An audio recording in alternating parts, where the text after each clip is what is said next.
So, Will, go ahead and talk about the real world origins of bending, if you can. I can because Ooh, I typed in real world influences of Avatar. There's actually, to a credit, there's like a ton. Like there's like a whole wiki page. yeah. So I'm just gonna belt off a bunch. Uh, so anime actually heavily inspired by Spirited Away was a pretty big thing. Like just the style. Yeah, yeah. Even like with the dragons too. Yeah. Just like the dragons. Yeah. There's like a ton of influences that were like that have been like noted by, I guess, the creators were actually Harry Potter and Lord of the Rings. The reason being is, quote, they were the two biggest things going on in 2002, unquote. So, then of course there's, I mean, a lot of it is like heavily drawn from Eastern cultures. Sure. I mean, specifically like Buddhism, Hinduism, and Shintoism, as well as like other areas that like throughout the world, like for example, like the Inuit play a heavy influence with like the northern and southern water tribes. Yeah, for sure. Even like the forms of bending, right? They're all based off different types of martial arts. Yeah. I'm not gonna try and pronounce them because I would absolutely butcher it, but a lot of it is like based off of different forms of like Tai Chi and like Shaolin monk stuff. But like it's kind of cool because it's like certain, like for example, like lightning styles, like influenced by like a very specific, I guess, exercise. Yeah, of like channeling. Yeah. So, yeah. It's very like well thought out too. Sort of like, like early 2000s post prequel Star Wars be like, oh, lightsaber techniques. It's like, it's not a thing, dude. It's a thing for very subsect fandom, Yeah. But this is that, like, you can see like the moves people are using, be like, oh, I can see the airbender influence in Korra's whatever the fuck, Yeah, I think one of the cool things is aesthetically, a lot of the stuff are like influenced by like specific periods of like geographical locations in history. So what do you call it? Like for example, like the Earth Kingdom is like the clothing is apparently based on like different dynasties of like different Chinese dynasties. Yeah. So like for example, like Ba Sing Se is similar to, I guess, like styles that would have been popular during the Ming Dynasty, whereas like I guess like the Beifong family, so like Toph and her granddaughter, I can't remember her name, but in Legend of Korra, yeah, it's based off. It's just her daughter though. The Tang Dynasty. So like I think that's kind of cool. Like you get to see a lot of different groups, whereas like then you have like the Fire Nation, which is heavily based off of like Mesoamerican civilization, specifically the Mayans, as well as like different islander groups like Hawaii and Polynesian islands. Oh, that's cool. I didn't realize that. Yeah.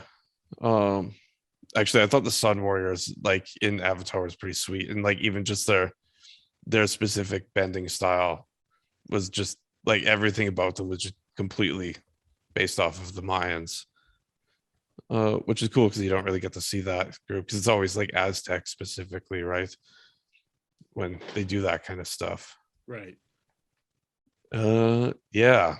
I love like the Shintoism influences, specifically like with all the different spirits and stuff like that. And so like those are like, for example, like the librarian owl dude and like the face stealer, like those are all based off of like different kami.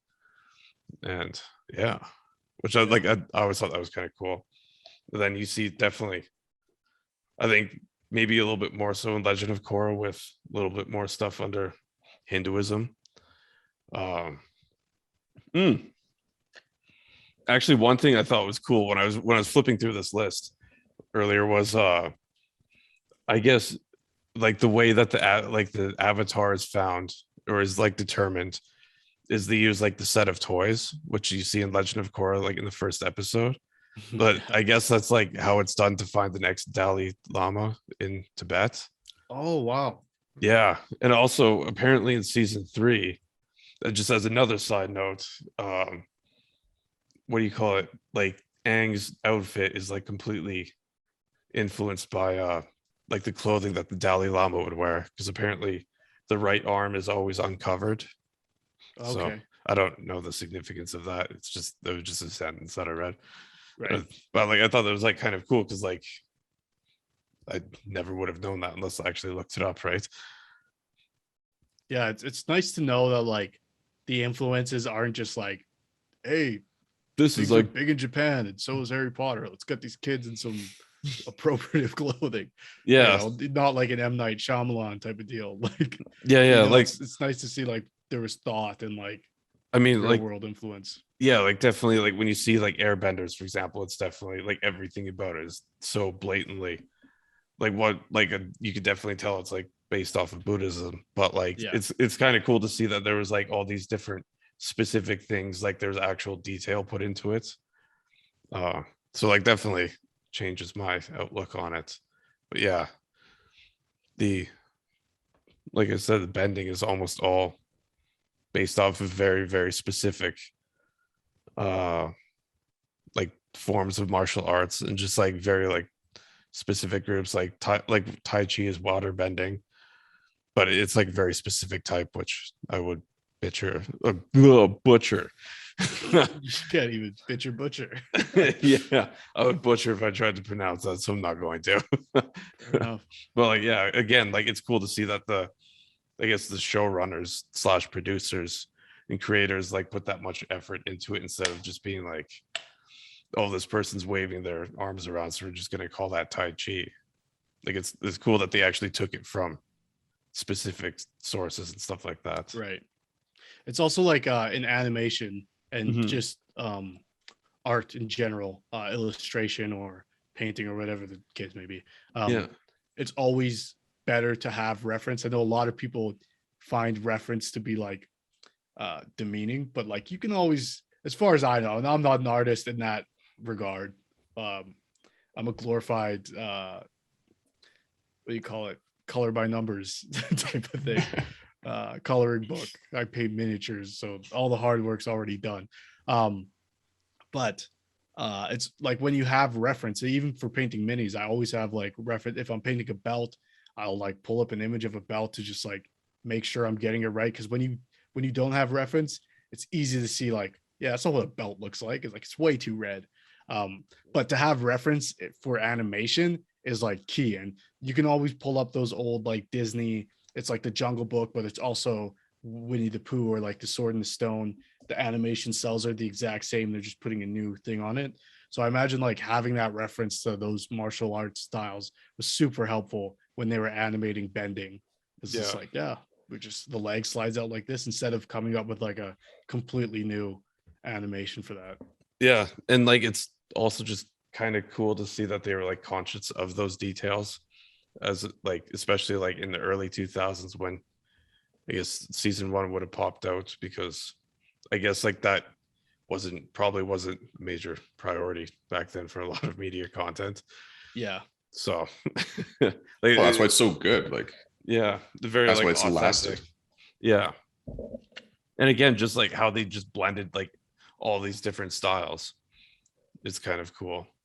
And not even just the way they chose the styles, like earth bending, it looks like solid form, solid footwork. Like water is more fluid, like fire is Chaotic. powerful. Yeah, exactly. Like they chose them with purpose too, not just they weren't just like cherry picking like martial arts forms. Yeah. Yeah. Yeah, that is very cool. It was fucking sick. Uh, Yeah, so let's get into it. Oh, actually, a- oh yeah, oh, yeah, go actually, ahead. yeah. One more detail that I'd like to bring up was cool. That was yeah. I guess there's like a scene where it was like one of the flashback scenes where they have like Aang is just like playing around, like, and they just use air bending to make cakes, and apparently that's the like I guess like that style of cakes that they made. It was like super, actually like very important to certain stuff when it comes to like Tibetan Buddhism. Oh wow. So it's like a form of like sacrifice and stuff like that to make everyone happy. But like again, it's just kind of cool to see how they like when you read it, it was, or like when you watch it, it's just like, oh yeah, this kid's just having a good time baking away. But in reality, it's like they actually took that from a real world, um, I guess like source, but like not in a way that just like makes fun of it or just like steals from it, I guess. Yeah. Like So, it's well thought out. Like yeah. we're basing this off like Tibetan monks, so the things that they celebrate should be, as we pull from that, we should pull this as well. Yeah. Not just like, like it would feel wrong if the firebenders were doing the same thing. Yeah. Um, yeah, no, I think that's awesome. Like paying homage to the things that you're influenced by. Yeah. Super important. And yeah. And again, just like not using it in a whimsical way for the sake of making it look funny or, yeah. Just, I guess just like the intent of use is good. Yeah. Which definitely like makes me appreciate Avatar a lot more. I think this is one of the series I think noticeably we didn't include in the last episode.